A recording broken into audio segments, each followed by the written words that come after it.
그 비린내 나는 손으로 내 딸 예식장 들어올 생각 마. 내 체면이 있지. 남편 강진태는 30년간 정육점에서 고기를 썰며 뒷바라지한 아내 소희의 얼굴에 이혼 서류를 집어던졌습니다. 딸 유리의 결혼식을 불과 3시간 앞둔 신부 대기실 구석이었죠. 고기 피 냄새가 밴 소희의 거친 손은 남편의 차가운 눈빛 아래에서 속수무책으로 떨렸습니다. 하지만 그들은 꿈에도 몰랐을 겁니다. 오늘 유리의 결혼식이 열리는 이 웅장한 그랜드 로열 호텔의 진짜 주인이 바로 소희라는 사실을요.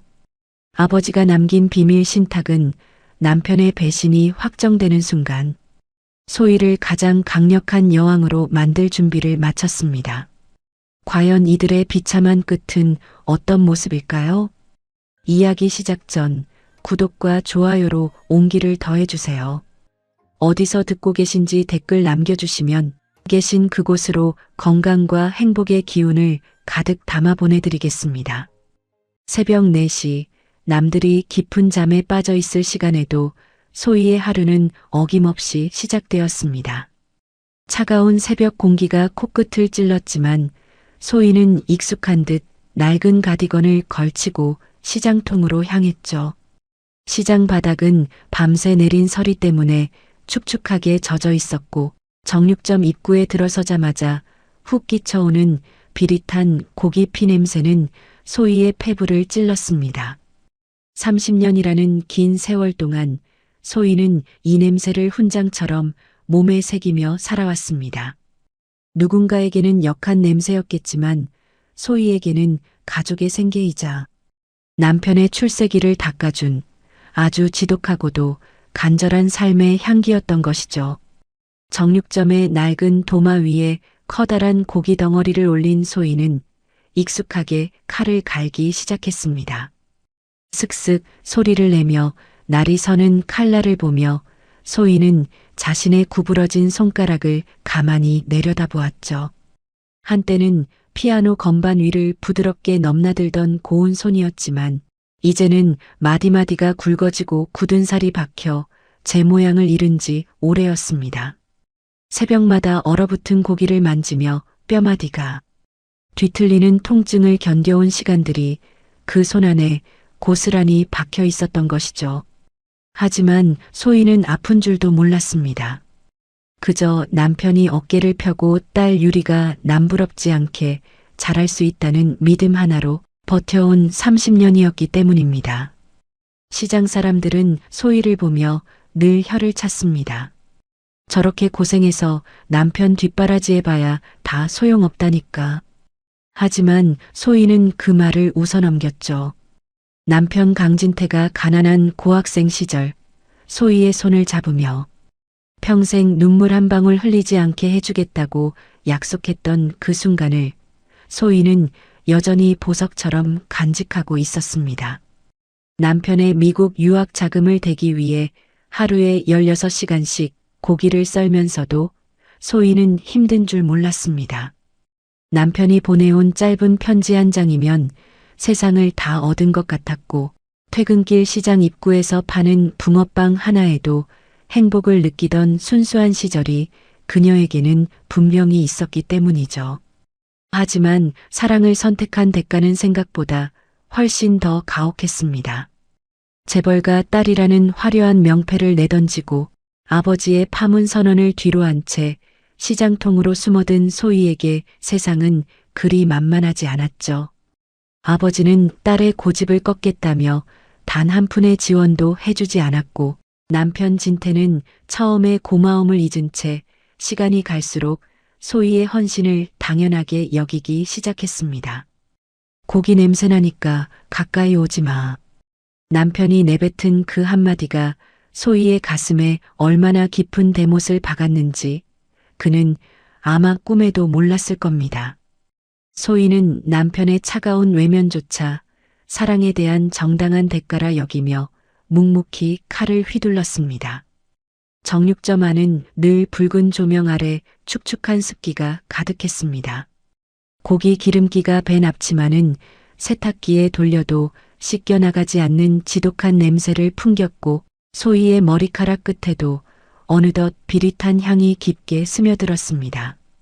어느 날부턴가 소희는 시장을 벗어나는 것이 두려워졌습니다.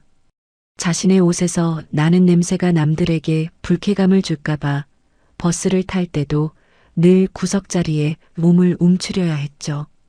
화려한 백화점 매장이나 세련된 카페는 소희에게 먼 나라 이야기일 뿐이었습니다. 그녀의 세계는 오직 도마 위와 붉은 고기 덩어리, 그리고 남편의 서재에서 흘러나오는 차가운 불빛 아래에만 갇혀 있었기 때문입니다. 그런 소희에게 딸 유리의 결혼 소식은 메마른 땅에 내리는 단비와도 같았습니다. 사위가 될 집안이 대단한 명문가라는 소리를 들었을 때 소희는 정육점 구석에서 홀로 눈물을 훔쳤죠. 드디어 내 딸은 이 지긋지긋한 가난과 냄새에서 벗어나는구나. 소희는 딸에게만큼은 시장 장사꾼 엄마의 모습을 보여주고 싶지 않았습니다. 그래서 자신의 옷 한 벌 사지 않고 오로지 딸의 혼수와 예물을 준비하는데 전 재산을 쏟아부었죠. 통장 잔고가 줄어들 때마다 소희의 가슴은 뿌듯함으로 가득 찼습니다. 그것이 소희가 엄마로서 해줄 수 있는 마지막이자 최고의 선물이라 믿었기 때문이죠. 하지만 결혼식이 열리는 그랜드 로열 호텔의 이름을 들었을 때 소희의 심장은 덜컥 내려앉았습니다. 그곳은 돌아가신 아버지가 평생을 바쳐 일구었던 소희의 어린 시절 추억이 깃든 장소였기 때문이죠. 화려한 샹들리에와 대리석 바닥, 그리고 은은하게 퍼지는 고급스러운 향수 냄새가 가득한 그곳. 소희는 차마 그곳에 자신의 비린내 나는 발을 들여놓을 용기가 나지 않았습니다. 호텔의 황홀한 화려함은 이제 소희와는 전혀 상관없는 별세상 이야기였고 그녀는 그저 그 웅장한 건물 입구에서 딸의 뒷모습을 지켜보는 것만으로도 충분하다고 스스로를 다독이며 쓸쓸한 미소를 지었을 뿐이었죠. 아버지는 왜 그리도 소희를 모질게 몰아내셨을까요? 임종의 순간조차 딸의 얼굴을 보지 않겠다며 문을 닫아 거셨던 아버지의 차가운 모습이 소희의 기억 속에는 여전히 지워지지 않는 상처로 남아 있었습니다. 너 같은 건 내 딸이 아니다. 시장통에서 굶어 죽어도 절대 나를 찾지 마라. 아버지가 내뱉은 그 모진 말들이 사실은 소희를 지키기 위한 마지막 방패였다는 것을 소희는 그때 알지 못했습니다. 남편 진태의 눈동자 속에 숨겨진 검은 탐욕을 미리 보셨던 아버지의 해안을 사랑에 눈이 먼 소희는 애써 외면하고 싶었는지도 모릅니다. 그리운 아버지의 얼굴이 떠오를 때마다 소희는 마음속의 눈물을 닦아냈습니다. 드디어 결전의 날이 밝았습니다. 소희는 정육점의 셔터를 내리고 30년 동안 몸의 일부처럼 붙어있던 기름진 앞치마를 천천히 벗었습니다. 거울 속에는 화장기 없는 창백한 얼굴과 고생의 흔적이 역력한 50대 여인이 서 있었죠. 그녀는 시장 옷가게에서 가장 비싸게 주고 산. 하지만 호텔 로비에서는 너무나도 초라해 보일 기성복 정장을 꺼내 입었습니다. 딸 유리의 결혼식, 그 신성한 자리에서 엄마라는 이름으로 잠시나마 빛나고 싶었던 소희의 소박한 꿈이 이제 곧 무참히 짓밟힐 줄은 꿈에도 모른 채 말이죠. 과연 소희가 도착할 그 화려한 호텔 대기실에서는 어떤 잔혹한 진실이 그녀를 기다리고 있었을까요? 정육점의 낡은 셔터 소리가 채 가시기도 전이었어요. 가게 앞에 멈춰선 검은색 고급 세단에서 수트 차림의 진태와 밍크 코트를 휘두른 나영이 내렸죠. 축축한 시장 바닥을 혐오스럽다는 듯 까치발로 걷는 나영의 모습은 비릿한 고기 냄새가 진동하는 이 공간과 지독하게도 어울리지 않았습니다. 진태는 마치 오물이라도 보는 듯한 표정으로 소희를 훑어보았고 그 곁에서 나영은 코를 찡긋거리며 손수건으로 입을 가렸던 것이죠. 30년을 지켜온 소희의 일터가 그들의 화려한 옷차림 앞에서 한순간에 비천한 구석으로 전락해버린 순간이었습니다. 아직도 이런 구역질 나는 곳에서 고기나 썰고 있나? 진태의 목소리에는 30년을 함께한 아내에 대한 예의 따위는 전혀 없었어요. 그는 소희가 정성껏 닦아놓은 진열대를 구두굽으로 툭툭 치며 거만하게 가슴을 폈죠. 소희는 피 묻은 칼을 쥔 채 멍하니 남편을 바라보았지만 진태의 눈에는 오직 출세에 대한 욕망과 소희를 향한 혐오만이 가득했습니다. 평생을 바쳐 그를 뒷바라지했던 소희의 세월이 단 한마디의 폭언에 처참하게 조각나버린 순간이었죠. 사랑을 선택한 대가가 이토록 시리고 아플 줄은 소희도 미처 몰랐던 것입니다. 곁에 서 있던 나영이 소희에게 다가와 그녀의 굵은 손마디를 징그럽다는 듯 가리켰습니다. 어머, 손 좀 봐. 여자가 손이 이게 뭐야? 무식하게 고기나 써니까 남편한테 버림받는 거 아니겠어요?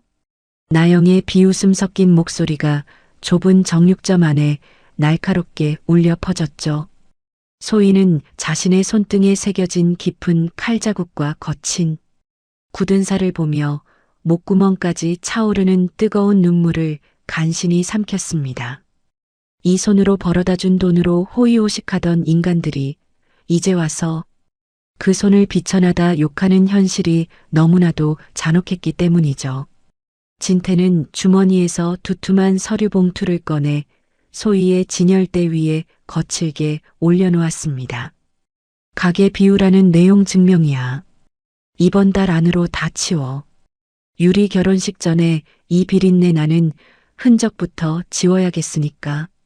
그의 말은 소희의 가슴을 후벼 파는 비수가 되어 꽂혔어요. 딸 유리의 결혼식을 앞두고 삶의 터전부터 뺏으려는 남편의 배신은 소희가 치러야 할 가장 가혹한 대가였습니다. 진태는 눈 하나 깜짝하지 않고 오히려 나영의 어깨를 감싸 안으며 다정한 미소를 지어 보였습니다. 나영은 가게 구석에 놓인 낡은 가구들을 보며 인상을 찌푸렸습니다. 오빠, 이런 쓰레기 같은 물건들은 다 버려야겠죠? 여기 호텔 부지로 들어가면 아주 멋진 곳이 될 텐데. 그녀의 말에 소희는 가슴이 철렁 내려앉았어요. 이곳은 소희가 30년 동안 피땀 흘려 지켜온 삶의 터전이자 돌아가신 어머니의 숨결이 깃든 유일한 장소였기 때문이죠.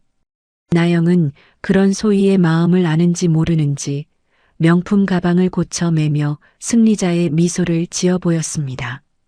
무식한 정육점 여자라는 멸시가 소희의 온몸을 핥고 지나가는 기분이었습니다. 진태는 한술 더 떠서 소희의 앞치마에 묻은 핏자국을 비아냥거렸습니다. 장사꾼 주제에 재벌딸 흉내 내던 시절은 이제 잊어.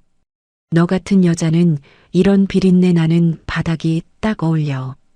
그의 폭언은 소희의 영혼을 갈기갈기 찢어놓았죠. 소희는 남편을 위해 청춘을 바치고 사랑을 선택했던 자신의 과거가 너무나도 원망스러워졌습니다. 그가 배신한 대가는 소희에게 너무나도 잔인했고 30년의 헌신은 단 한순간에 물거품이 되어 사라질 위기에 처한 것이죠. 소희는 아무런 대꾸도 하지 못한 채 바닥만 내려다보았습니다. 당신 어떻게 사람이 이래? 내가 당신 공부시키느라 이 손이 다 닳도록 일했는데. 소희가 떨리는 목소리로 항변했지만 진태는 오히려 코웃음을 쳤습니다. 누가 그러래? 내가 좋아서 한 일이잖아. 이제 그만 질척거리고 꺼져. 그의 차가운 대답에 소희의 마지막 기대마저 산산조각이 났어요. 진태는 나영의 손을 잡고 가게를 나가며 뒤도 돌아보지 않고 침을 뱉었습니다. 그 침은 소희의 신발 끝에 닿아 그녀의 자존심과 함께 바닥을 굴렀던 것이죠. 사랑의 대가는 이토록 비참한 오물로 돌아왔습니다. 나영은 차에 타기 전 소희를 향해 마지막 비수를 꽂았습니다. 아줌마, 거울 좀 봐요. 그런 몰골로 어디 예식장을 와? 딸 앞길 망치지 말고 조용히 사라지세요. 그녀의 웃음소리가 엔진 소리와 함께 멀어져 갔습니다. 소희는 정육점 입구에 털썩 주저앉아 바닥에 흩어진 내용 증명 서류를 멍하니 바라보았죠. 비릿한 고기 냄새가 오늘따라 왜 이렇게도 서러운지 소희의 어깨는 소리 없이 흔들리기 시작했습니다.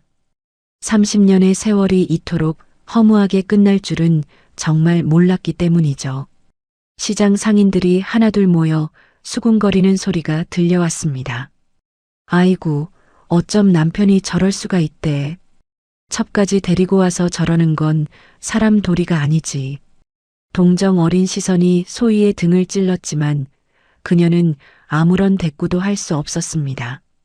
오직 가슴속에서 타오르는 증오와 허무함만이 그녀를 잠식해갈 뿐이었죠.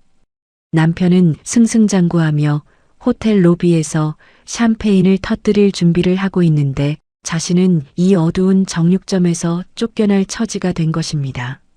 하지만 그때 소희의 눈에 진열대 구석에 놓인 어머니의 낡은 정육점 칼이 들어왔고 그녀는 본능적으로 그 칼자루를 꽉 쥐었습니다.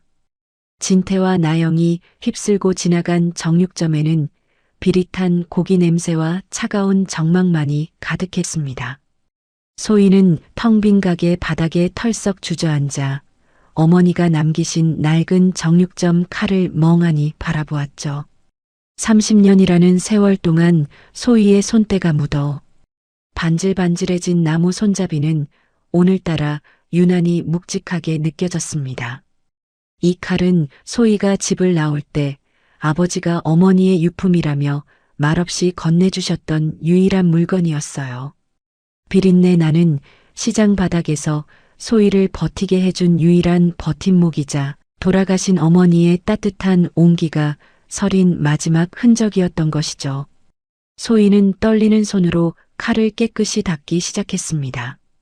그런데 칼을 씻던 중 손잡이 끝부분의 금속 마개가 미세하게 흔들리는 것을 느꼈죠. 평소에는 그저 장식인 줄로만 알았던 낡은 은색. 마개가 소희의 손가락 끝에서 묘한 감촉을 내며 천천히 돌아가기 시작했습니다. 소희는 숨을 멈춘 채 조심스럽게 마개를 돌렸어요. 끼익하는 작은 소리와 함께 마개가 열리자 나무 손잡이 속에 비밀스러운 공간이 드러났고 그 안에서 눈부시게 빛나는 작은 황금 열쇠 하나가 소희의 손바닥 위로 툭 하고 떨어졌습니다. 예상치 못한 광경에 소희의 심장은 터질 듯 뛰기 시작했습니다. 황금 열쇠와 함께 얇고 질긴 종이 한 장이 돌돌 말린 채 딸려 나왔죠. 소희는 조심스럽게 종이를 펼쳤고 그 안에는 잊을 수 없는 아버지의 필체가 선명하게 적혀 있었습니다. 소희야, 내가 이 글을 읽고 있다면 그놈의 본색이 드러난 것이겠구나. 아버지는 딸이 선택한 남자의 탐욕을 진작에 간파하고 계셨던 것이죠. 사랑의 대가로 고통받는 딸을 위해 아버지는 파문이라는 연극을 벌이면서도 소희가 가장 비참한 순간에 다시 일어설 수 있도록 가장 비천해 보이는 정육점, 칼 속에 가장 고귀한 반전의 열쇠를 숨겨두셨던 것입니다. 종이에는 그랜드 로열 호텔 지하 비밀 금고의 번호와 함께 소희의 이름으로 된 신탁 증서의 존재가 상세히 적혀 있었어요. 아버지는 소희가 시장 바닥에서 고통을 견디는 30년 동안 그 호텔의 지분을 차곡차곡 그녀의 명의로 옮겨두셨던 것이죠. 남편 진태가 그토록 갈망하며 침을 흘리던 그 거대한 호텔이 사실은 소희의 발 아래에 놓여 있었다는 사실이 도저히 믿기지 않았습니다. 사랑을 위해 모든 것을 버린 줄 알았던 미련한 소희에게 아버지는 세상에서 가장 날카롭고 단단한 방패를 미리 쥐어주셨던 것이죠. 사랑의 대가는 절망이 아니라 승리였습니다. 소희는 황금 열쇠를 가슴에 꽉 쥐고 소리 없이 오열했습니다. 아버지를 원망하며 보낸 30년 세월이 주마등처럼 스쳐 지나갔고 자신을 그토록 아꼈던 아버지의 깊은 사랑이 이제야 가슴을 찔렀기 때문이죠.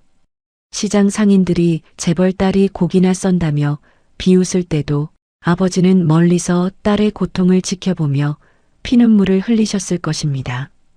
이제 이 열쇠는 소희에게 단순한 재산이 아니었어요. 그것은 남편 진태와 박나영에게 휘두를 가장 잔혹한 복수의 칼날이자 소희의 부서진 자존심을 되찾아줄 마지막 희망이었던 것이죠. 그녀의 눈물에는 이제 복수의 서늘함이 서리기 시작했습니다. 소희는 거울 속에 자신을 보며 눈물을 닦았습니다. 비린내 나는 앞치마 속에 숨겨진 황금 열쇠는 그녀의 굽은 등을 다시 꼿꼿하게 세워주었죠. 이제 더 이상 비굴하게 매달리거나 울지 않겠다고 소희는 아버지의 영정 사진을 떠올리며 굳게 맹세했습니다. 진태가 그토록 원하던 그 화려한 세계로 이제 소희가 직접 발을 들릴 차례였어요. 그들이 무시했던 고기 써는 여자가 아니라 호텔의 진짜 주인이자 그들의 생사여 탈권을 쥔 심판자로서 말이죠. 소희의 눈빛은 정육점 칼날보다 더 차갑고 예리하게 빛나기 시작했습니다. 그녀는 이제 더 이상 예전의 소희가 아니었습니다. 소희는 정육점 문을 걸어 잠그고 한준혁 변호사에게 연락을 취했습니다. 아버지가 남긴 종이 하단에는 소희가 위험에 처했을 때 연락해야 할 유일한 인물로 그의 이름이 적혀 있었기 때문이죠. 44살의 준혁은 소희의 전화를 기다렸다는 듯 침착하게 전화를 받았습니다. 회장님께서 오랫동안 기다리셨습니다. 이제 소희님께서 명령만 내리시면 됩니다. 전화기 너머 들려오는 준혁의 차분한 목소리는 소희에게 더할 나위 없는 신뢰를 주었죠. 오랫동안 어둠 속에 갇혀있던 소희의 운명이 황금 열쇠를 통해 눈부신 빛의 세계로 빠르게 이동하기 시작한 순간이었습니다.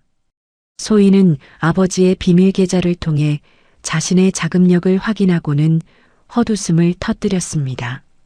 9천억 원이라는 상상도 못할 액수가 그녀의 이름 뒤에 숫자로 선명하게 찍혀 있었던 것이죠. 남편 진태가 리조트 사업을 위해 여기저기 구걸하며 다니던 그 푼돈들이 소희에게는 그저 지나가는 바람보다 가벼운 수준이었습니다. 돈의 힘이 이토록 무서운 것인지 소희는 비로소 깨닫게 되었죠.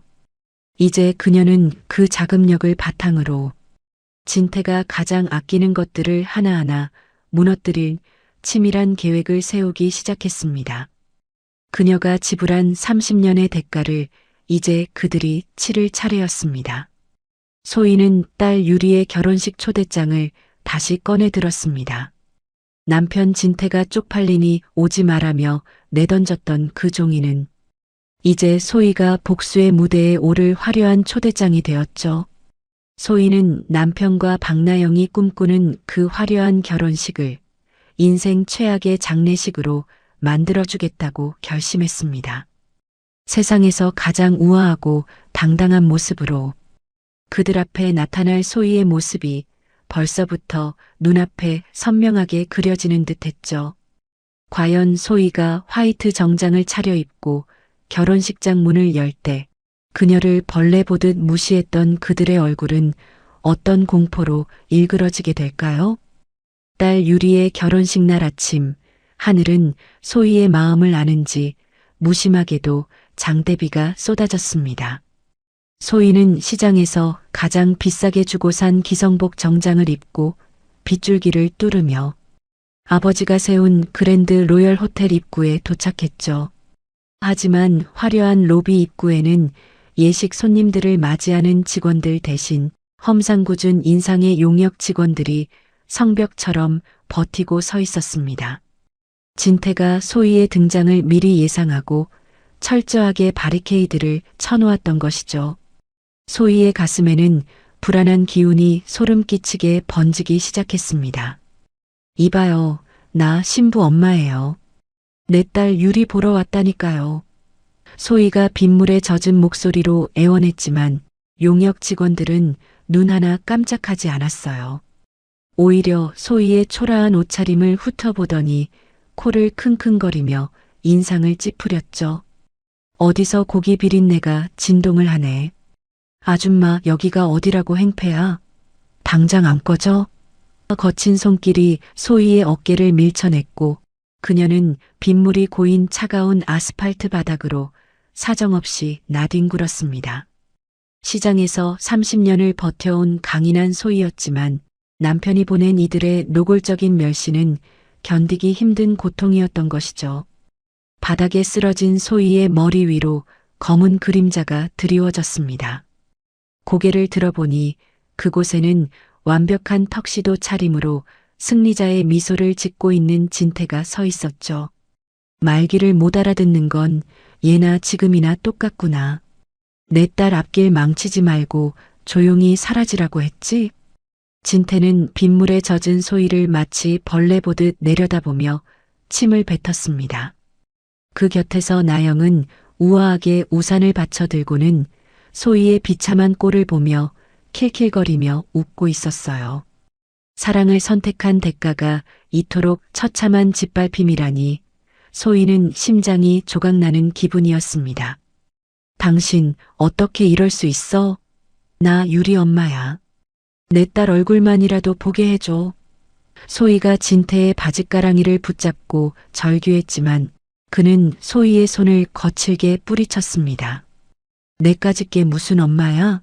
시장 바닥에서 고기 비린내 풍기는 장사꾼일 뿐이지. 내 딸은 이제 명문가 며느리야. 너 같은 과거는 필요 없다고. 진태의 폭언은 빗소리에 섞여 소희의 영혼을 난도질했습니다. 소희는 남편을 위해 청춘을 바쳤던 지난 세월이 억울해서 피눈물이 쏟아졌죠. 하지만 진태는 소희의 절규를 비웃으며 용역들에게 눈짓을 보내 그녀를 더욱 멀리 끌어내게 했습니다. 바로 그때 하얀 웨딩드레스를 입은 유리가 경호원들의 호의를 받으며 호텔 입구로 나타났습니다. 세상에서 가장 아름다운 신부의 모습이었지만 유리의 얼굴은 석고상처럼 차갑게 굳어 있었죠. 유리야, 엄마 여기 있어. 유리야. 소희는 미친 듯이 딸의 이름을 불렀습니다. 하지만 유리는 빗속에서 처량하게 떨고 있는 엄마를 향해 단 한 번의 따뜻한 눈길조차 주지 않았어요. 오히려 소희의 가슴에 대못을 박는 냉혹한 목소리로 입을 열었습니다. 엄마, 제발 좀 가. 엄마가 여기 오면 내 인생 다 망가진단 말이야. 제발 내 눈앞에서 사라져줘. 유리의 독설은 빗줄기보다 더 차갑게 소희의 가슴을 관통했습니다. 평생을 바쳐 키운 딸에게서 들은 인생 망가진다는 말은 소희가 지탱해온 마지막 삶의 의지마저 꺾어버렸죠. 소희는 힘없이 바닥으로 손을 늘어뜨렸습니다. 용역 직원들은 그런 소희를 짐짝처럼 들어올려 호텔 정문 밖 차가운 빗속으로 내던졌어요. 진태와 나영은 유리의 어깨를 감싸 안으며 승리감에 취해 예식장 안으로 사라졌죠. 빗물에 젖은 초대장이 진흙탕 속에서 짓밟히는 모습은 마치 소희의 버려진 일생과도 같아 보였습니다. 하지만 소희는 알지 못했습니다. 호텔 안으로 들어가던 유리가 문이 닫히는 그 짧은 찰나에 뒤돌아서서 참았던 눈물을 터뜨렸다는 사실을 말이죠. 유리는 아빠 진태가 엄마의 정육점을 강제로 철거하고 시장 상인들까지 길거리로 내쫓겠다는 협박에 엄마를 지키기 위해 모진 말을 내뱉어야만 했던 것입니다. 엄마를 향해 쏟아낸 그 독한 말들은 사실 유리의 심장을 도려내는 고통이었던 것이죠. 유리는 드레스 자락을 꽉 쥔 채 엄마 미안해. 제발 이번만 참아줘라고 속삭이며 소리 없는 오열을 삼켰던 것이죠. 소희는 차가운 빗물 웅덩이에 누워 하늘을 바라보았습니다. 온몸이 쑤시고 아팠지만 그보다 더 아픈 것은 딸에게 거부당한 엄마라는 이름의 상처였어요. 아빠, 제가 틀렸나 봐요. 사랑을 믿은 대가가 이런 것이었나요? 소희는 정신이 아득해지는 가운데 아버지의 얼굴을 떠올렸습니다. 자신이 그토록 고집스럽게 지켜온 30년 세월이 이 빗물에 씻겨 내려가는 허무한 꿈처럼 느껴졌죠. 지나가는 사람들이 웅성거리며 소희를 피했지만 그녀는 일어날 힘조차 없이 그저 빗물을 받아낼 뿐이었습니다. 그렇게 모든 것이 끝났다고 생각한 순간 소희의 흐릿한 시야 속으로 눈부신 헤드라이트 불빛이 들어왔습니다. 빗줄기를 가르며 미끄러지듯 다가온 검은색 최고급 세단 한 대가 소희의 바로 앞에 멈춰섰죠. 주변의 공기를 압도하는 웅장한 엔진 소리가 멈추고 차 문이 천천히 열렸습니다. 빗물에 젖어 덜덜 떨고 있는 소희의 위로 커다란 검은 우산이 드리워졌어요. 소희는 본능적으로 고개를 들었고 그곳에는 정중하면서도 날카로운 눈빛을 가진 한 남자가 자신을 내려다보고 있었습니다. 오래 기다리셨습니다. 이제 그만 집으로 돌아가실 시간입니다. 회장님. 44살의 한준혁 변호사가 무릎을 꿇고 소희에게 손을 내밀었습니다. 소희는 멍하니 그의 손을 바라보았죠.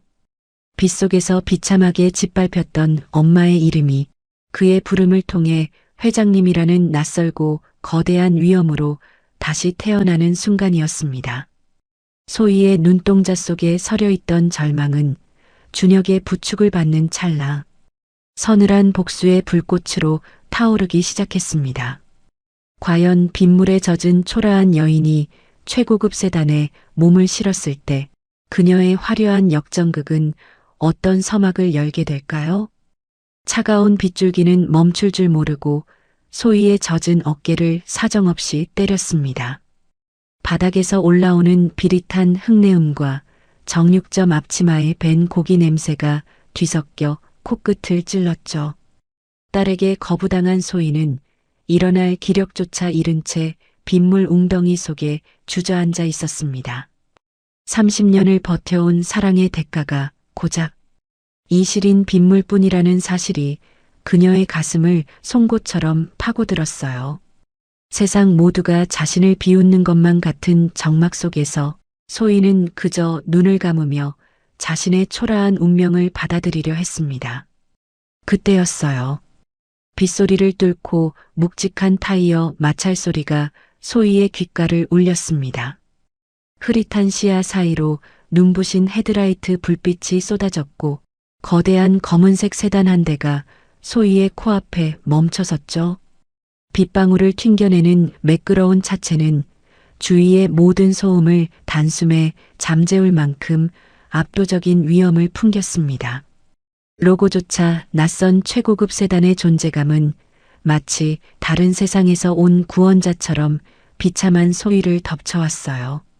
행인들도 발길을 멈추고 지켜보았지만 소희는 그 차가 자신을 향해 온 것이라고는 전혀 상상조차 못했습니다. 차 문이 열리더니 완벽하게 재단된 수트 차림의 남자가 내렸습니다. 44살의 한준혁 변호사였죠. 그는 쏟아지는 장대비에도 아랑곳하지 않고 흐트러짐 없는 모습으로 소희를 향해 천천히 걸어왔습니다. 그의 손에 들린 커다란 우산이 소희의 머리 위를 가리자 그토록 시리던 빗줄기가 거짓말처럼 멎었어요. 준혁의 눈빛은 차가운 지성과 따뜻한 예우를 동시에 담고 있었습니다. 그는 아버지가 가장 신뢰했던 인물이자 소희의 복수를 위해 10년이라는 시간을 그림자처럼 기다려온 유일한 아군이었죠. 준혁은 빗물에 젖어 떨고 있는 소희의 앞에 이르러 깊이 허리를 숙여 인사를 건넸습니다. 소희의 발에는 시장에서 신던 낡고 뒤축이 다해진 슬리퍼가 신겨져 있었죠. 초라한 신발 주위로 구정물이 튀어 있었고 화려한 호텔 입구 안은 너무나도 대조되는 비참한 풍경이었습니다. 하지만 준혁의 눈에는 그 어떤 귀부인보다 고귀한 여왕의 모습이 보였던 것이죠. 그는 소희의 비참함을 동정하는 대신 그녀가 지켜온 세월을 존경하는 마음으로 바라보았습니다. 소희는 자신을 향한 그 정중한 시선이 너무나도 낯설었습니다. 그 순간 준혁은 아무런 망설임 없이 자신의 고가 수트 재킷을 벗었습니다. 그러고는 흙탕물이 고인 소희의 발밑에 그 값비싼 옷을 양단 카펫처럼 정성스럽게 깔아주었죠. 회장님, 비천한 곳에 발을 더럽히지 마십시오. 준혁의 목소리는 낮고 묵직하게 울려 퍼졌습니다. 낡은 슬리퍼를 신은 소희의 발이 명품 재킷 위에 조심스럽게 올라앉았어요. 그것은 짓밟힌 소희의 자존심을 다시 세워주는 성스러운 의식과도 같았습니다. 소희는 발바닥으로 전해지는 그 따뜻하고 부드러운 감촉에 참았던 눈물을 다시 쏟았습니다. 한 변호사님, 왜 저를? 소희가 갈라진 목소리로 물었지만 준혁은 그저 온화한 미소를 지을 뿐이었죠. 그는 소희의 젖은 손을 조심스럽게 붙잡아 일으켜 세웠습니다. 30년 동안 고기를 썰며 굳은 살이 박인 그 투박한 손이 준혁의 따뜻한 손 안에서 비로소 온기를 찾기 시작했어요. 소희는 비로소 깨달았습니다. 아버지가 자신을 버린 것이 아니라 가장 추운 날에 입을 수 있는 외투를 미리 준비해 두셨다는 사실을 말이죠. 사랑을 선택한 대가로 얻은 상처들이 그의 손길 하나에 조금씩 치유되는 기분이었습니다. 준혁은 차를 출발시키며 백미러로 소희의 안색을 조심스레 살폈습니다. 소희의 창백한 얼굴에는 서러움보다 더 깊은 도끼가 서서히 차오르고 있었죠. 준혁은 이 여자가 30년간 치른 인내의 대가가 얼마나 거대하고 묵직한 것인지 누구보다 잘 알고 있었습니다. 그는 마음속으로 굳게 결심했습니다. 윤태호 회장님이 남긴 이 마지막 불꽃이 차가운 세상을 집어삼킬 만큼 뜨겁게 타오를 수 있도록 자신의 모든 생을 바쳐서라도 보필하겠다고 말이죠. 차 안에는 차가운 빗소리조차 뚫지 못할 비장한 침묵만이 무겁게 맴돌았습니다. 준혁은 차 뒷문을 정중하게 열어 소희를 안으로 안내했습니다. 최고급 가죽 시트의 향기가 소희의 감각을 부드럽게 감싸 안았죠. 밖에서는 여전히 용역들이 기세등등하게 예식장을 지키고 있었지만 차 안의 소희는 이제 그들과는 완전히 다른 세계의 사람이 되어 있었습니다. 이제부터는 제가 회장님의 손과 발이 되겠습니다. 그들이 저지른 무례를 수만 배의 고통으로 되돌려줄 준비가 끝났습니다. 준혁의 단호한 말에 소희는 힘있게 고개를 끄덕였습니다. 그녀의 눈빛에서는 이제 슬픔이 사라지고 서늘한 복수의 기운이 서렸습니다. 검은 세단은 빗길을 가르며 시장통을 지나 강북의 낡은 주택가로 향했습니다. 그곳은 아버지가 비상시를 대비해 마련해 두셨던 은밀한 아지트였어요.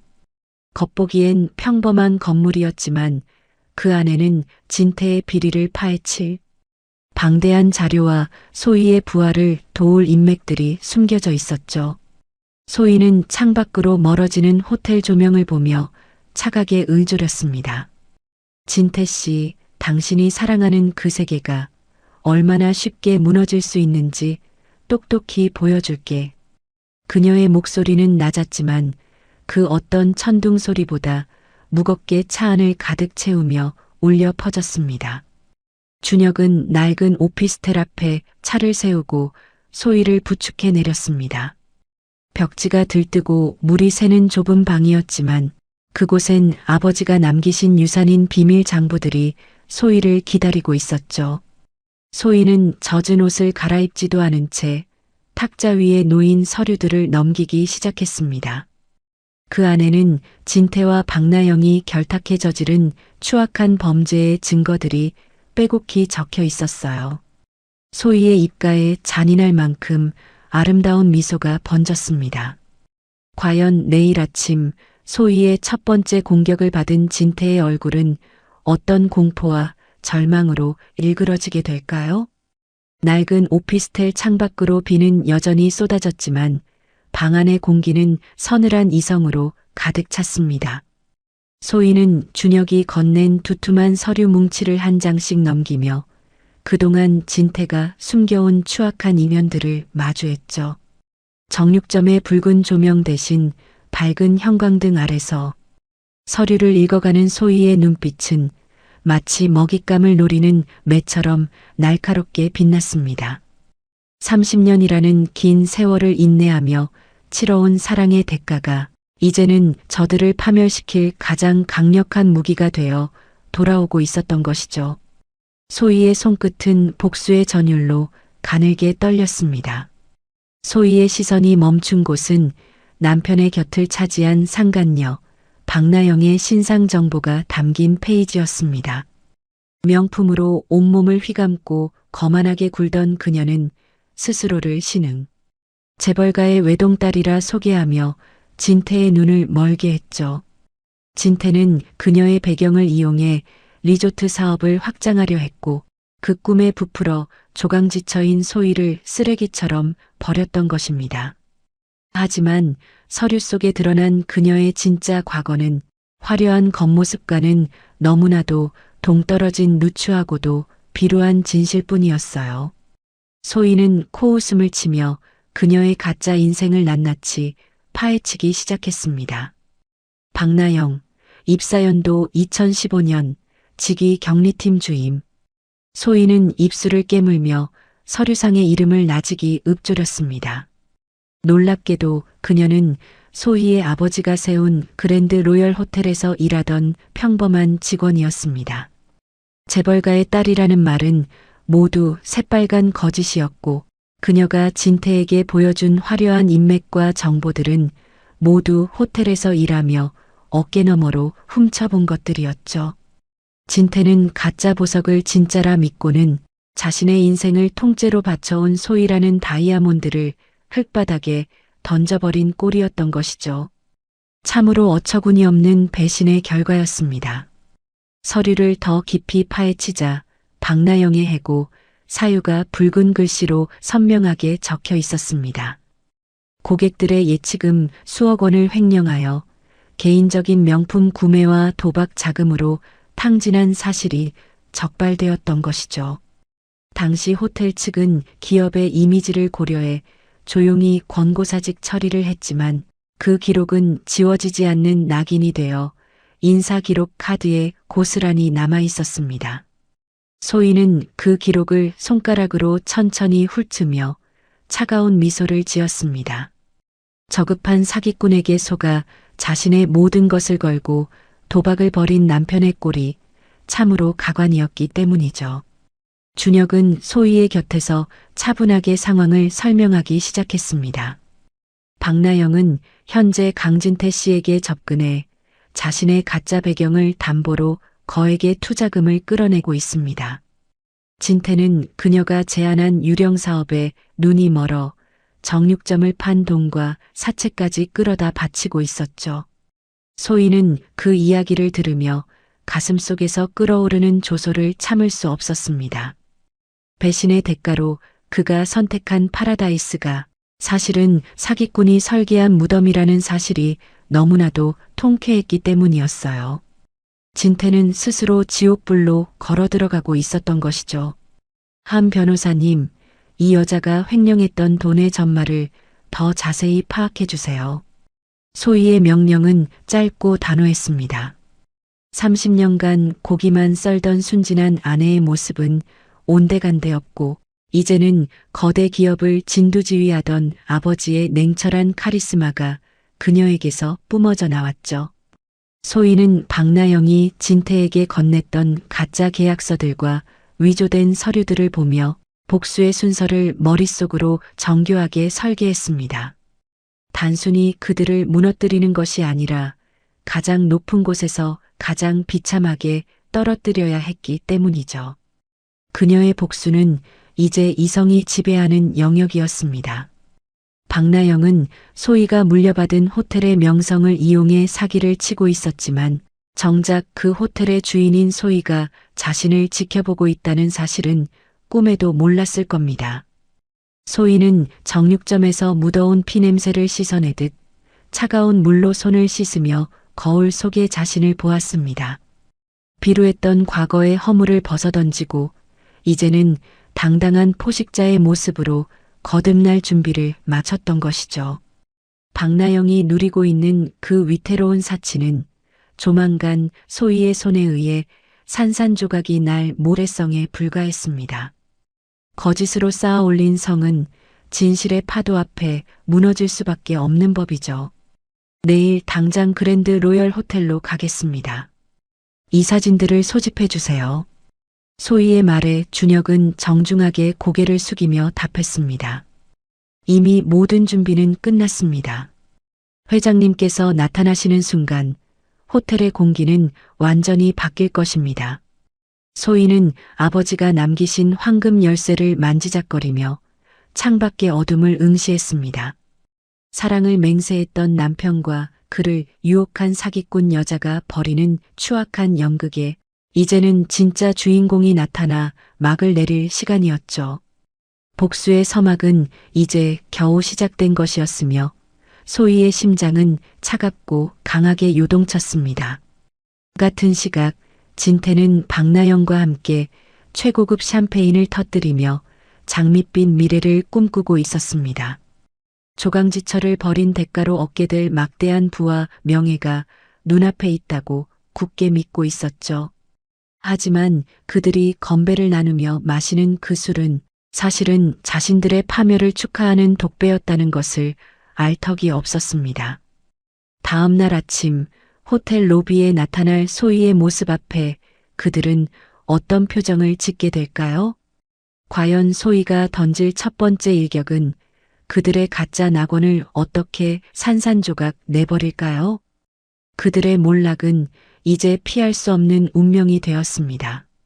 그랜드 로열 호텔의 대연회장은 박나영이 주최한 자선 파티로 화려하게 빛나고 있었습니다. 화려한 샹들리에 아래 값비싼 샴페인 잔을 든 명문가 사람들이 가득했죠. 박나영은 마치 자신이 이 호텔의 안주인이라도 된 듯 우아한 드레스를 뽐내며 사람들의 찬사를 만끽하고 있었어요. 그녀의 옆에서 진태는 거만하게 가슴을 펴고는 재벌가 사위가 된 듯한 착각에 빠져 있었습니다. 30년 동안 소희가 시장에서 땀 흘려번 돈을 배신의 대가로 가로챈 그들이 이제는 남의 돈으로 가짜 천국을 즐기고 있었던 것이죠. 박나영은 사람들에게 둘러싸여 자신의 가짜 배경을 자랑하기 바빴습니다. 저희 아버지가 이번에 호텔 지분을 대량으로 인수하실 계획이에요. 그녀의 거짓말은 샴페인 거품처럼 가볍게 허공을 떠다녔죠. 사람들은 그녀가 호텔 경리 출신의 사기꾼이라는 사실은 꿈에도 모른 채 그저 부유한 상속녀라는 허상 앞에 머리를 조아렸어요. 진태 역시 그녀의 말이 곧 자신의 권력이 될 것이라 믿으며 연신 거드름을 피웠습니다. 그들에게 정육점에서 고기를 썰던 소희의 존재는 이미 기억 속에서 깨끗이 지워진 지 오래였던 것이죠. 같은 시각 연회장이 내려다 보이는 호텔 통제실에서 소희는 차가운 눈으로 화면을 지켜보았습니다. 한준혁 변호사가 그녀의 곁에서 조용히 태블릿을 내밀었죠. 회장님, 저들이 사용 중인 법인 카드와 개인 계좌를 모두 동결했습니다. 이제 신호만 내리시면 됩니다. 소희는 화면 속에서 가증스럽게 웃고 있는 진태의 얼굴을 보며 천천히 고개를 끄덕였습니다. 30년의 헌신을 배신으로 갚은 대가가 얼마나 혹독한지 이제 전 국민이 지켜보는 앞에서 증명할 시간이었어요. 그녀의 손끝이 정지 버튼을 향해 움직였습니다. 연애가 절정에 달했을 무렵 지배인이 당황한 기색으로 박나영에게 다가갔습니다. 실례합니다. 박나영 씨. 결제하신 카드가 승인 거절되었습니다. 우아하게 웃던 나영의 얼굴이 한순간에 흑빛으로 굳어버렸죠. 그녀는 애써 여유를 부리며 다른 카드를 내밀었지만 결과는 마찬가지였습니다. 연회장에 흐르던 음악이 멈추고 사람들의 시선이 그녀의 손끝에 집중되었어요. 진태 역시 당황하며 지배인을 다그쳤지만 돌아오는 대답은 차가운 거절뿐이었습니다. 모든 계좌가 정지되었습니다. 지금 바로 파티 비용 9억 원을 결제해 주셔야 합니다. 나영의 얼굴은 순식간에 창백해졌고 손에 든 유리잔이 힘없이 바닥으로 떨어져 산산조각 났습니다. 연회장에는 얼음처럼 차가운 침묵이 흘렀고 조롱 섞인 속닥임이 사방에서 들려왔죠. 재벌 딸이라더니 카드 하나 결제 못하는 거야? 진태는 얼굴이 불그락달루락해지며 박나영을 다그쳤지만 그녀는 아무런 대꾸도 하지 못한 채 부르르 떨기만 했습니다. 가짜로 쌓아 올린 모래성이 단 한 번의 카드 거절로 무너지기 시작한 것이었어요. 배신의 대가로 누리던 화려한 사치는 이제 그들을 옥죄는 거대한 족쇄가 되어 돌아왔습니다. 지배인은 나영의 가짜 카드를 바닥에 던지며 차가운 눈빛으로 명령했습니다. 결제 능력이 없는 이 사기꾼들을 지금 당장 밖으로 끌어내세요. 바로 그 순간 연회장의 대형 스피커를 통해 서늘하고도 익숙한 여인의 목소리가 들려왔죠. 진태는 그 목소리를 듣는 순간 심장이 멎는 듯한 기시감을 느꼈지만 감히 그 비린내 나는 아내의 목소리라고는 상상조차 하지 못했습니다. 하지만 스피커 너머의 여인은 마치 그들의 영혼을 내려다보는 듯 단호하고 묵직한 권위로 연회장의 공기를 단숨에 얼려버렸던 것이죠. 나영은 스피커에서 흘러나온 그 말 한마디에 사지가 얼어붙는 충격을 받았습니다. 돈도 없는 주제에 어디서 사모님 행세야? 라는 말은 며칠 전 그녀가 정육점에서 소희에게 던졌던 모욕을 그대로 되돌려준 것이었죠. 바닥에 흩어진 유리 조각들이 사람들의 발길에 짓밟히는 소리가 마치 자신의 가짜 인생이 부서지는 소리처럼 들려왔어요. 진태는 보이지 않는 주인이 내뿜는 서늘한 기세 앞에 무릎을 꿇을 듯 비틀거렸습니다. 배신의 대가가 이토록 잔인한 조롱으로 돌아올 줄은 꿈에도 모른 채 첫 번째 복수의 일격은 완벽하게 성공했습니다. 지배인은 스피커 너머의 서슬 퍼런 명령에 지체 없이 경호원들에게 수신호를 보냈습니다. 당장 이 사기꾼들을 밖으로 끌어내세요. 명문가 사람들 앞에서 박나영은 비명을 지르며 발버둥 쳤지만 이미 그녀의 추악한 정체는 천하에 드러난 뒤였죠.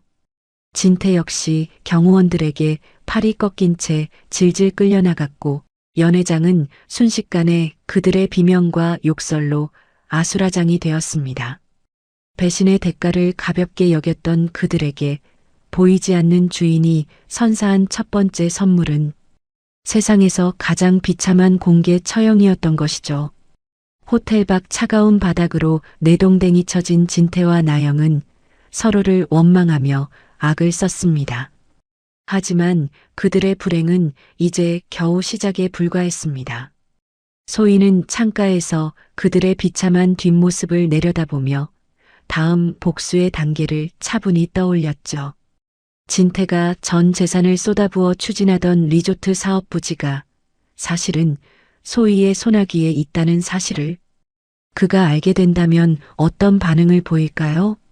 과연 진태는 자신이 쫓아낸 아내가 휘두르는 거대한 경제적 칼날 앞에서 얼마나 더 처절하게 무너져 내릴까요? 소희의 입가에 서늘한 복수의 미소가 번지며 긴장감은 더욱 고조되었습니다.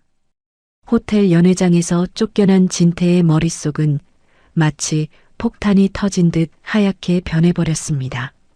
화려한 재벌 사위를 꿈꾸던 그의 환상은 산산조각 났고 당장 갚아야 할 파티 대금 9억 원은 거대한 바위덩어리가 되어 그를 짓눌렀죠.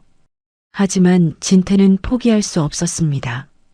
그에게는 전 재산과 사채까지 끌어다 박아 넣은 마지막 희망인 강원도 리조트 개발 사업이 남아있었기 때문이었죠.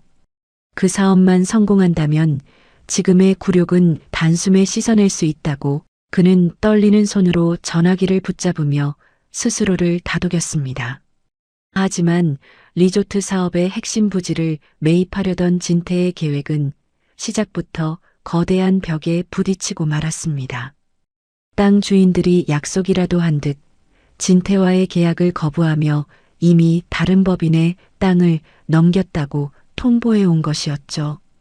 그 부지는 리조트 입구와 진입로를 포함한 노른자 땅이었기에 그곳을 잃는다는 것은 사업 전체가 무산된다는 의미와 같았습니다. 진태는 다급하게 매수자를 찾아 나섰지만 베일에 쌓인 그 법인은 오직 TH 글로벌이라는 이름만을 남긴 채 침묵을 지키고 있었습니다. 어떻게든 그 땅을 되찾아와야 해. 돈은 얼마든지 줄 테니까. 진태는 비명을 지르며 비서들을 닥달했지만 돌아오는 소식은 절망뿐이었습니다. TH 글로벌이라는 회사는 이미 부지 매입 대금 수백억 원을 전액 현금으로 치렀으며 리조트 부지 주변의 도로까지 모두 사들였다는 것이었죠. 진태가 리조트를 지으려던 땅은 이제 거대한 육지의 섬처럼 고립되어 버렸습니다. 사랑을 선택한 대가를 비웃으며 소위를 벌였던 그가 이제는 정체 모를 거대 자본의 덫에 걸려 숨이 막히는 압박감을 느꼈던 것이죠. 자금 압박은 리조트 부지 문제에서 끝나지 않았습니다. 소문은 발보다 빨랐고 진태가 호텔에서 망신을 당했다는 소식은 금융권 전체에 삽시간에 퍼져나갔죠. 평소 형님 동생하며 친분을 과시하던 은행 지점장들이 약속이라도 한 듯 진태의 전화를 피하기 시작했습니다. 이미 승인되었던 대출마저 리스크 관리라는 명목으로 정격 취소되었고 상환 압박이 진태의 목을 조여왔습니다. 화려한 수트 아래로 식은땀이 비오듯 흘렀고 그는 자신의 모래성이 무너지는 소리를 생생하게 듣고 있었습니다. 지점장님, 한 번만 도와주십시오. 제가 누굽니까? 강진태 아닙니까? 진태는 평소 무시하던 중소은행. 지점장 앞에 무릎을 굽히고 앉아 애원했습니다. 하지만 차가운 에어컨 바람만이 감도는 집무실에서 지점장은 냉담한 표정으로 서리를 덮었죠. 강 회장님, 담보로 잡은 리조트 부지가 이제 가치가 없습니다. 진입로도 없는 땅에 누가 대출을 해주겠습니까? 진태는 그제야 깨달았습니다. 자신이 쌓아온 모든 명예와 권력이 사실은 누군가의 손길 하나에 사라질 수 있는 신기루였다는 사실을 말이죠. 진태는 이성을 잃고 미친 듯이 거리를 헤맸습니다. 번듯한 은행 문턱을 넘지 못한 그가 향한 곳은 빌딩. 숲 뒤편에 어두운 그림자가 드리워진 사채업자들의 소굴이었죠. 평소 쳐다보지도 않았던 그곳의 공기는 눅눅한 담배, 냄새와 비릿한 쇠냄새가 뒤섞여 진태의 구역질을 자극했습니다. 하지만 당장 내일 돌아올 어음을 막지 못하면 그는 리조트 사업은커녕 차가운 감옥 바닥을 굴러야 할 처지였죠. 비참한 대가를 치를 준비도 되지 않은 채 그는 어둠 속으로 제 발로 걸어 들어갔던 것입니다. 사채업자의 사무실 소파에 앉은 진태의 모습은 한때 잘 나가던 사업가의 기계가 완전히 꺾인 초라한 노인과 같았습니다.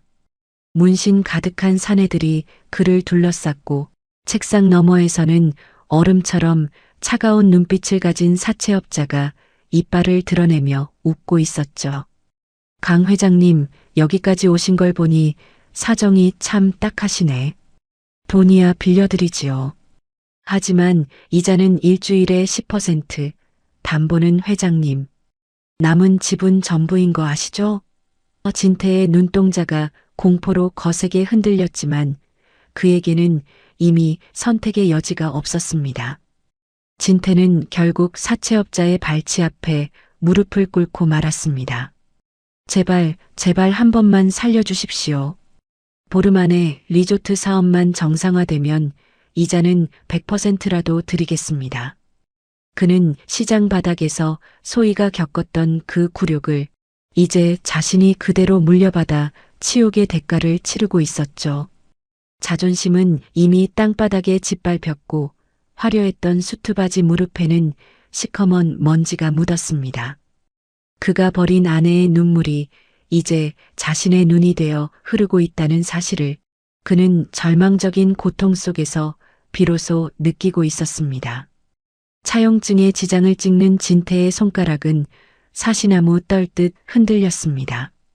사채업자는 그 지장을 보며 비릿한 미소를 지었고 진태는 자신이 영혼까지 팔아치웠다는 생각에 구역질이 올라왔죠. 돈을 들고 사무실을 빠져나오는 길, 진태는 문든 예식장에서 쫓겨나던 소희의 뒷모습을 떠올렸습니다. 그때 자신이 내뱉은 말들이 부메랑이 되어 돌아와 자신의 가슴을 사정없이 난도질하고 있었던 것이죠. 하지만 그는 여전히 알지 못했습니다. 자신을 이 지옥으로 밀어넣은 TH 글로벌의 주인이 누구인지 말입니다. 진태는 비틀거리며 빗물 웅덩이를 건너 자신의 집으로 향했습니다. 사채로 겨우 급한 불은 껐지만 리조트 부지를 선점한 법인의 정체를 밝히지 못하면 그의 파멸은 시간 문제였죠. 바로 그때 진태의 휴대전화로 낯선 번호의 메시지 한 통이 도착했습니다. 내일 오전 10시 가정법원에서 열리는 이혼 재판에 반드시 출석하라는 한준혁 변호사의 통보였죠. 과연 법정에서 마주하게 될 소희는 어떤 모습으로 그를 기다리고 있을까요? 진태가 상상조차 하지 못한 최후의 심판이 이제 법정의 차가운 공기 속에서 그를 기다리고 있었습니다. 드디어 이혼 재판 당일이 밝았습니다. 가정법원 입구는 각자의 사연을 아는 사람들로 북적였죠. 그 사이로 낡은 정육점 앞치마를 대충 가린 소희가 나타났어요. 일부러 머리도 매만지지 않은 채 시장에서 갓 온 듯한 초라한 차림이었죠. 화려한 수트를 입고 상간녀 나영의 손을 잡고 나타난 진태는 그런 소희를 보며 혀를 끌테며 비웃었습니다.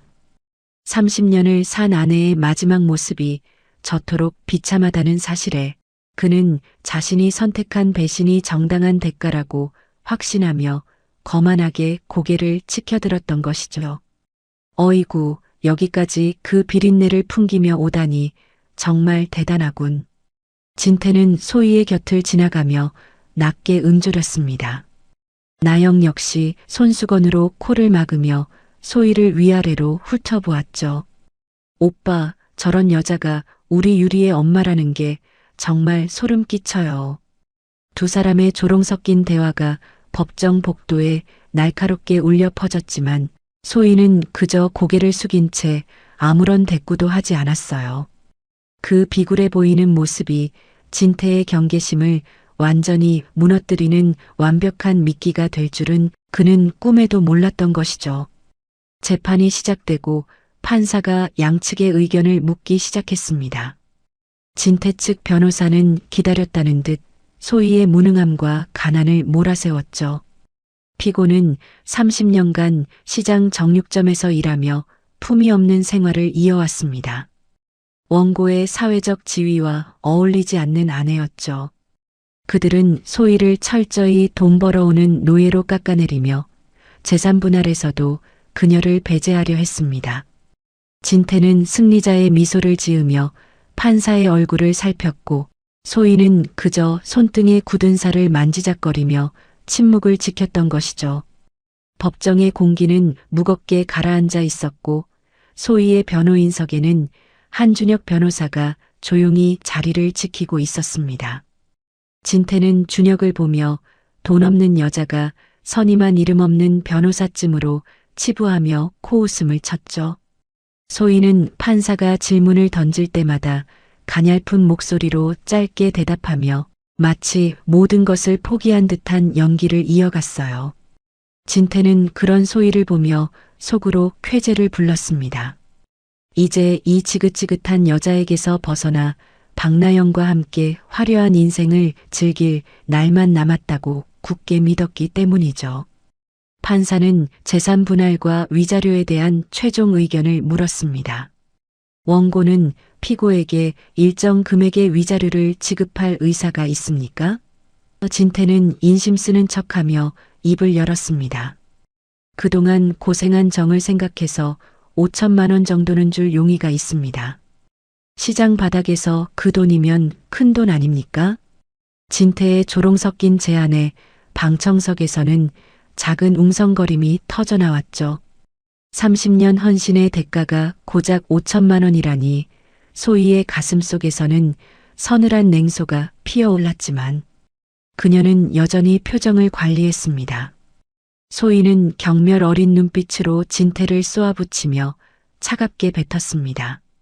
당신이 정육점에서 고기 썰어번 내 돈으로 그 사기꾼 같은 여자랑 히히덕거리며 모은 그 더러운 돈, 난 단일원도 만지기 싫어. 내 마지막 자존심이 당신 같은 인간의 적선을 허락하지 않으니까. 소희의 목소리는 파르르 떨렸고 마치 오기에 눈이 먼 여자처럼 보였죠. 진태는 그 모습을 보며 비릿한 코웃음을 쳤습니다.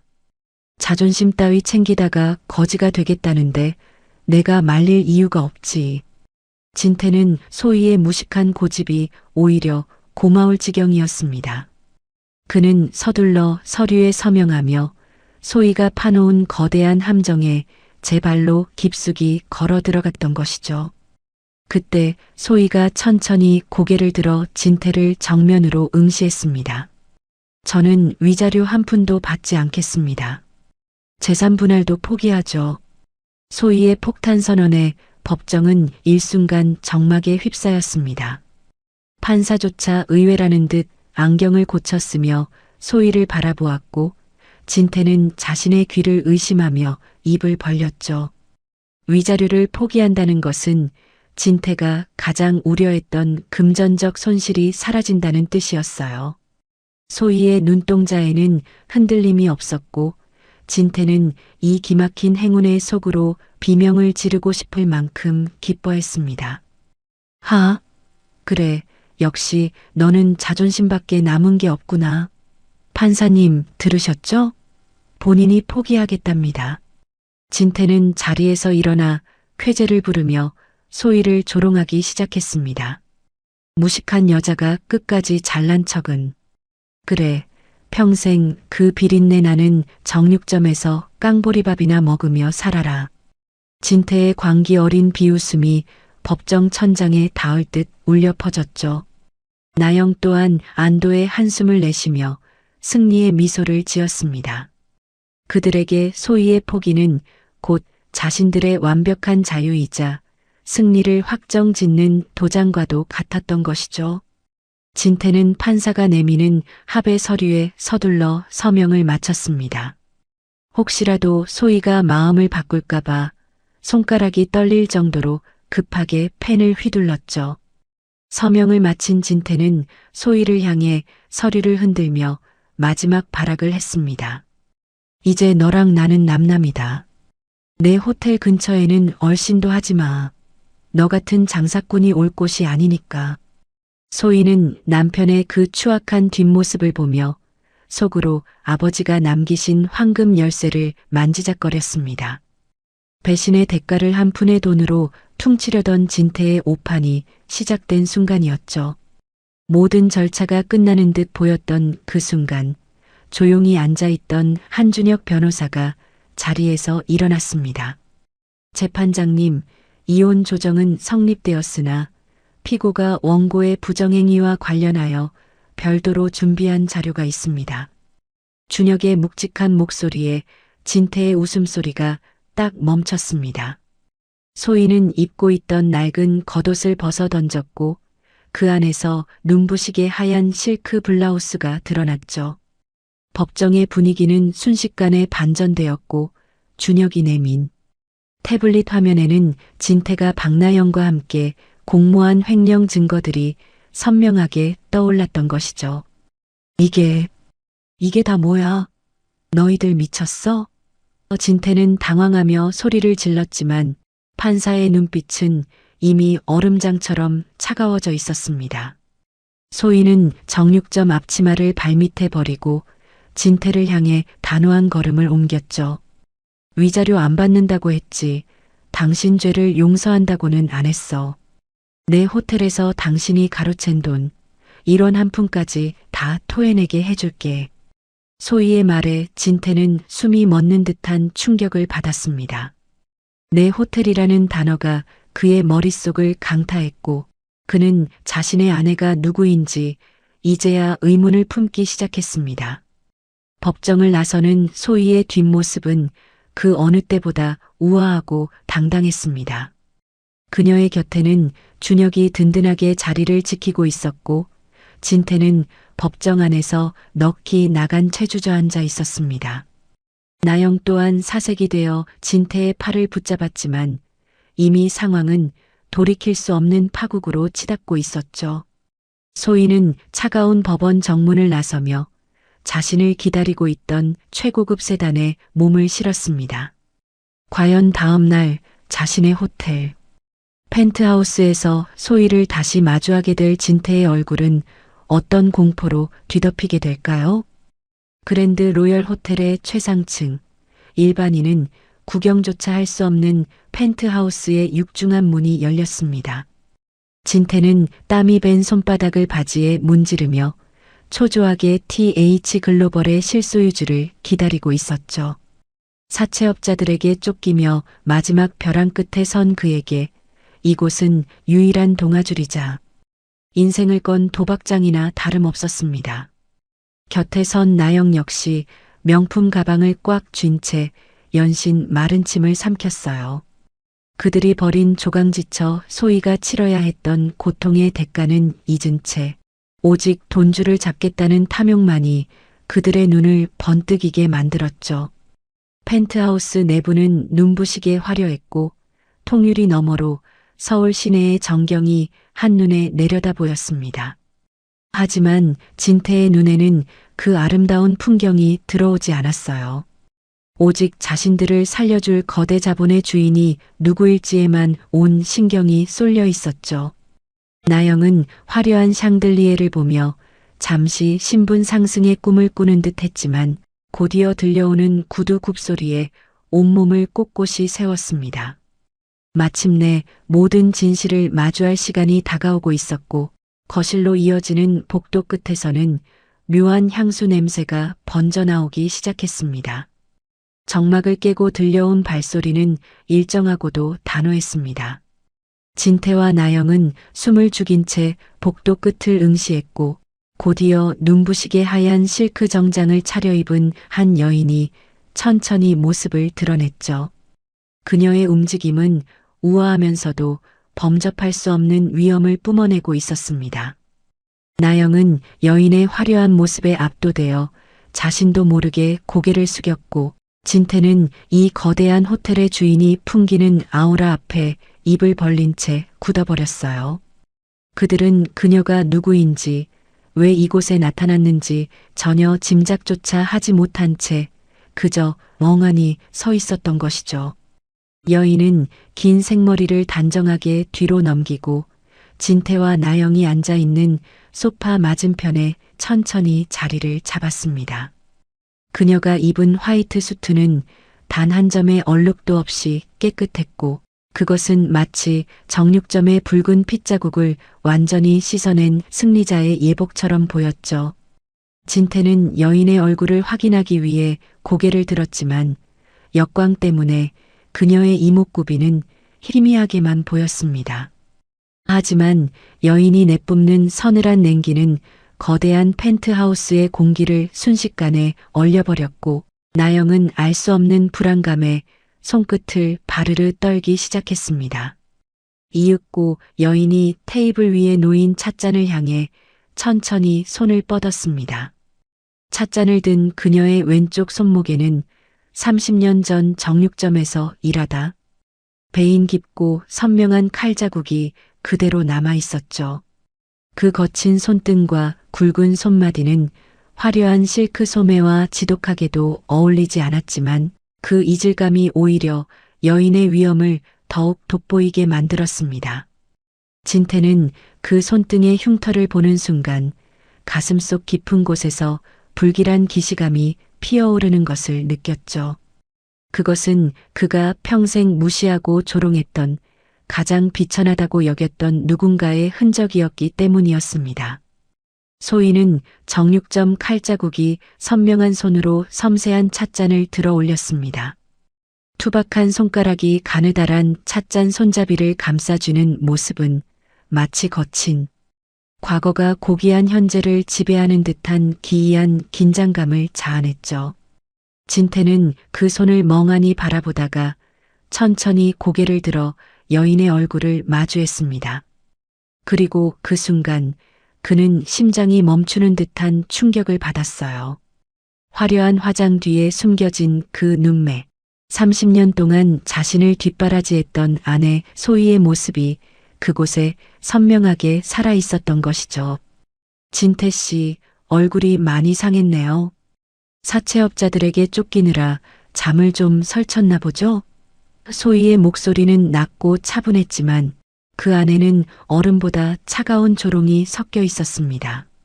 진태는 유령이라도 본 듯 비명을 지르며 자리에서 일어났고 나영은 믿기지 않는 현실 앞에 입을 막은 채 바닥으로 주저앉았습니다.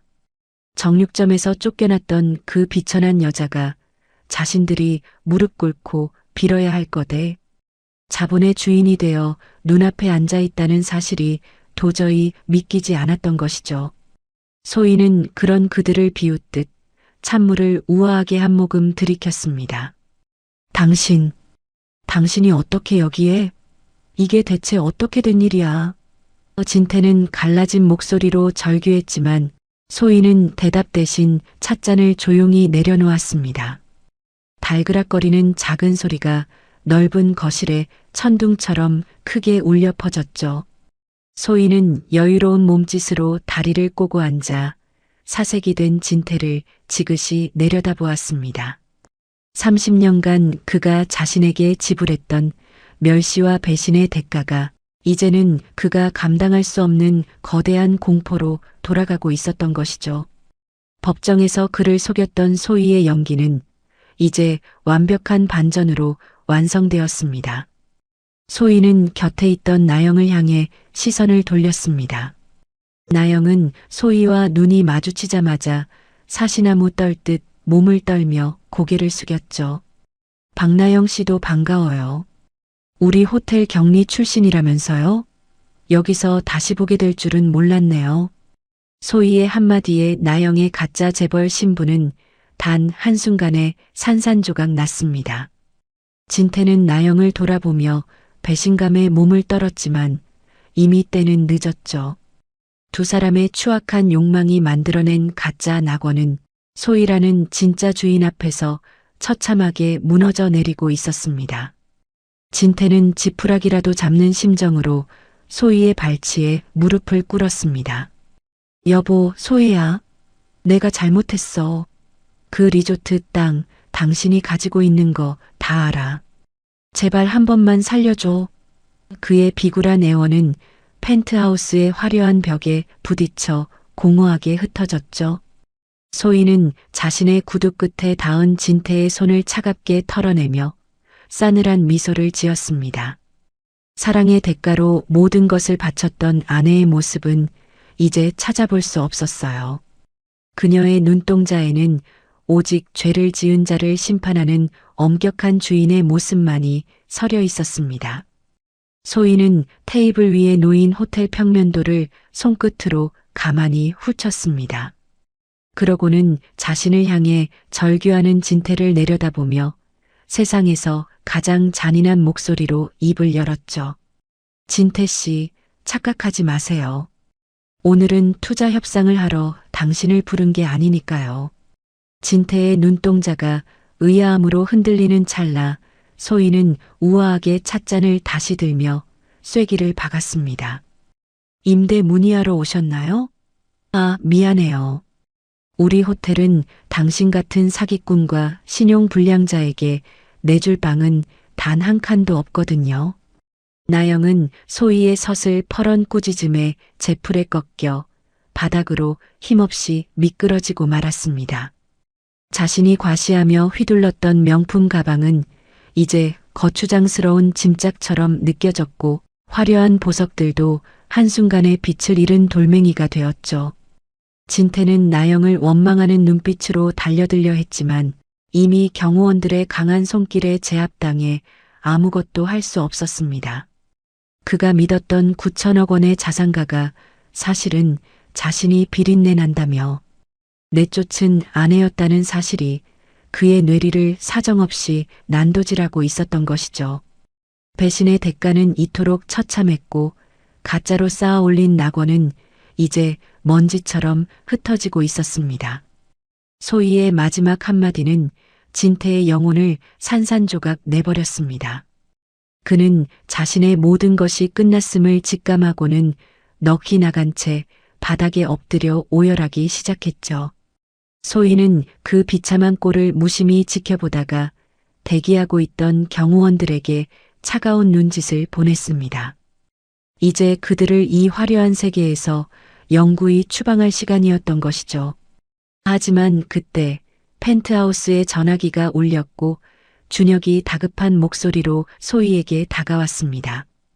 과연 소희의 복수국에 찬물을 끼얹을 예상치 못한 또 다른 진실은 무엇이었을까요? 펜트하우스의 육중한 문이 거칠게 열리며 제복을 입은 경찰들이 들이닥쳤습니다. 진태는 넋이 나간 표정으로 그들을 바라보았고 나영은 비명을 지르며 구석으로 몸을 숨겼죠. 이미 한준혁 변호사가 모든 증거를 수사기관에 넘긴 뒤였어요. 사랑을 배신한 대가는 이토록 차갑고 무거운 수갑의 예고로 다가오고 있었던 것이죠. 소희는 그 아수라장 속에서도 흐트러짐 하나 없이 차갑게 식은 홍차를 내려다보며 사태를 관조했습니다. 빌런들의 종말이 비로소 눈앞에 다가왔음을 직감한 것이었죠. 박나영 씨, 신분 도용 및 다수의 사기 혐의로 긴급 체포합니다. 형사의 단호한 외침에 나영의 가짜 인생이 완전히 끝이 났어요. 그녀가 재벌 딸이라며 진태를 속이고 가로챈 수십억 원의 돈은 사실 호텔 격리 시절 횡령했던 자금과 또 다른 사기 범행의 결과물이었죠. 진태는 믿기지 않는 사실에 사르르 무너져 내렸습니다. 자신이 믿었던 유일한 구원줄이 사실은 자신을 파멸로 이끄는 독사였다는 사실을 이제야 깨달았던 것이죠. 그녀의 가짜 미소에 속아넘긴 세월이 뼈아프게 다가왔습니다. 나영의 가느다란 손목에 차가운 수갑이 채워지는 소리가 펜트하우스에 날카롭게 울렸습니다. 그녀는 화장을 고칠 틈도 없이 머리카락이 헝클어진 채 경찰들에게 질질 끌려나갔죠. 오빠, 살려줘. 오빠. 그녀의 비명은 공허한 메아리가 되어 돌아왔습니다. 진태는 그녀를 도와줄 힘도 의지도 없었어요. 그가 치러야 할 배신의 대가는 이제부터가 진짜 시작이었기 때문이죠. 소희는 그 뒷모습을 보며 30년간 자신이 홀로 정육점에서 흘렸던 눈물을 떠올렸습니다. 형사들의 시선은 이제 진태를 향했습니다. 강진태 씨 회삿돈 횡령 및 특정경제범죄 가중처벌법 위반 혐의로 체포합니다. 진태는 억울하다며 발을 동동 굴렀지만 이미 소희가 확보한 리조트 자금의 불법 유용 증거들이 차고 넘쳤죠. 나영의 거짓 투자 제안에 속아 하지 말아야 할 선을 넘어버린 것이 결국 그의 발목을 잡은 것이었습니다. 그는 소희의 발치에 엎드려 살려달라고 빌었지만 돌아오는 것은 서늘한 침묵뿐이었죠. 인과응보라는 말이 이토록 어울리는 순간은 없었습니다. 여보, 소희야. 한 번만 용서해줘. 내가 미쳤었어. 진태의 비굴한 외침이 거실 가득 울려 퍼졌습니다. 하지만 소희는 눈길조차 주지 않았어요. 30년 동안 자신을 정육점 노예처럼 부려먹고 딸의 결혼식에서조차 비참하게 쫓아냈던 그의 만행이 머릿속에 생생했기 때문이죠. 소희는 그에게서 시선을 돌려 창밖의 서울 전경을 바라보았습니다.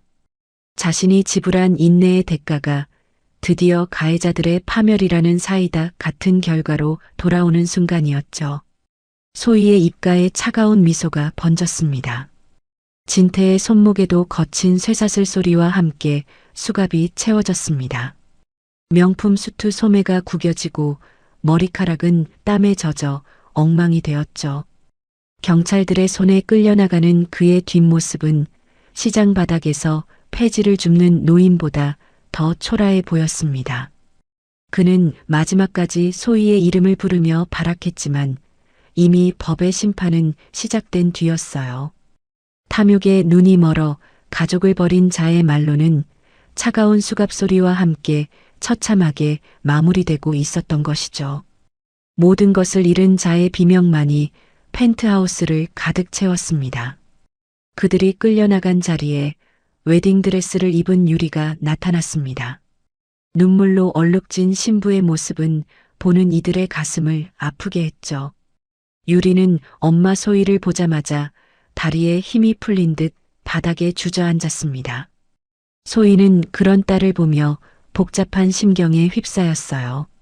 자신을 결혼식에서 쫓아냈던 딸의 독설이 여전히 가슴에 깊은 상처로 남아있었기 때문이죠.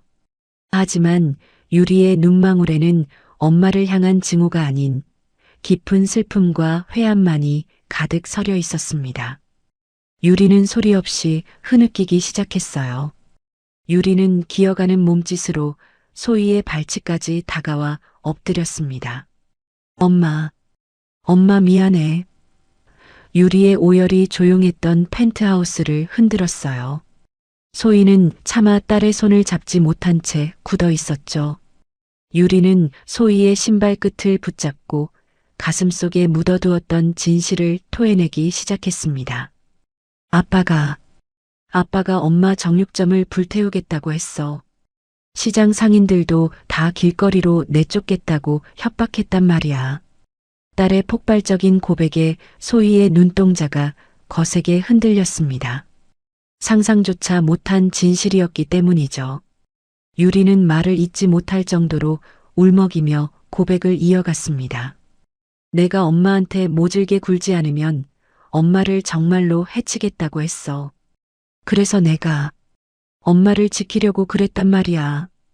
딸의 진심 어린 눈물에 소희의 가슴 속 응어리가 한순간에 녹아내렸습니다. 딸은 엄마를 부끄러워한 것이 아니라 괴물 같은 아빠로부터 엄마를 지키기 위해 스스로 악역을 자처했던 것이었죠. 모녀의 뜨거운 눈물은 펜트하우스의 차가운 대리석 바닥을 적셨습니다. 유리는 엄마의 무릎에 얼굴을 묻고 오열했습니다. 소희는 마침내 딸을 품에 안았습니다. 유리야, 내 딸 유리야. 엄마의 따뜻한 품 안에서 유리는 아이처럼 엉엉 울음을 터뜨렸어요. 비록 배신의 대가로 서로에게 큰 상처를 주었지만 피보다 진한 모성애와 효심은 그 어떤 역경보다 강했습니다. 소희는 딸의 머리를 쓰다듬으며 그동안 오해했던 미안함과 고마움에 함께 눈물을 흘렸죠. 화려한 호텔 오너의 자리보다 딸의 진심을 확인한 이 순간이 소희에게는 더 큰 보상처럼 느껴졌습니다. 가슴속에 맺혔던 한이 씻겨 내려가는 기분이었죠. 모든 폭풍이 지나가고 펜트하우스에는 다시 정막이 찾아왔습니다. 빌런들은 감옥으로 향했고 상처 입은 모녀는 서로의 온기를 나누며 아픔을 달랬죠. 하지만 한준혁 변호사는 소희에게 마지막 보고를 올렸습니다. 진태가 숨겨둔 비자금의 행방이 리조트 부지 깊숙한 곳과 연결되어 있다는 소식이었어요. 복수는 끝난 줄 알았지만 아직 뽑아내야 할 마지막 독리가 하나 더 남아 있었던 것이죠.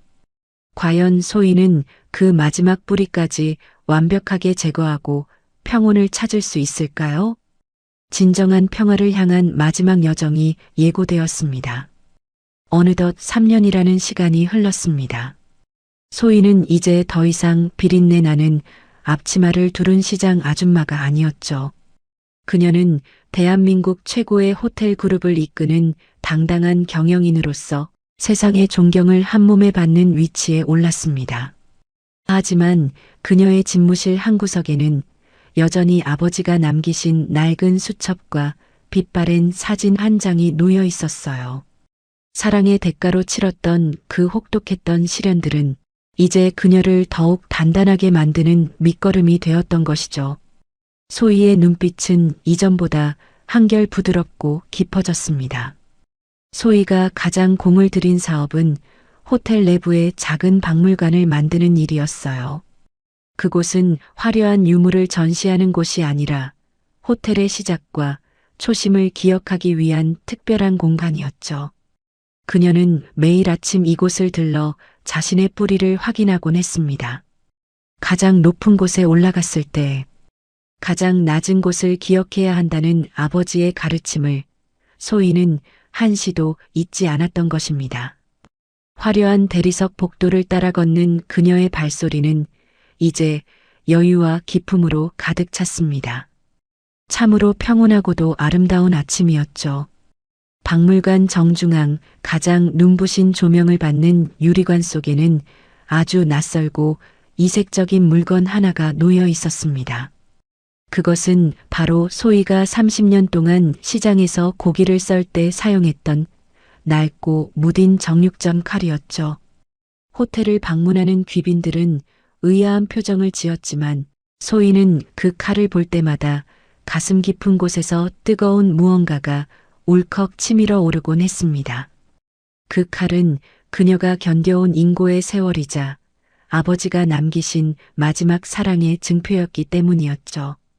그 칼날 위에는 소희의 고단했던 삶의 무게가 서려 있었습니다. 이 칼이 없었다면 지금의 저도 없었을 거예요. 소희는 유리관을 어루만지며 나직이 음조렸습니다.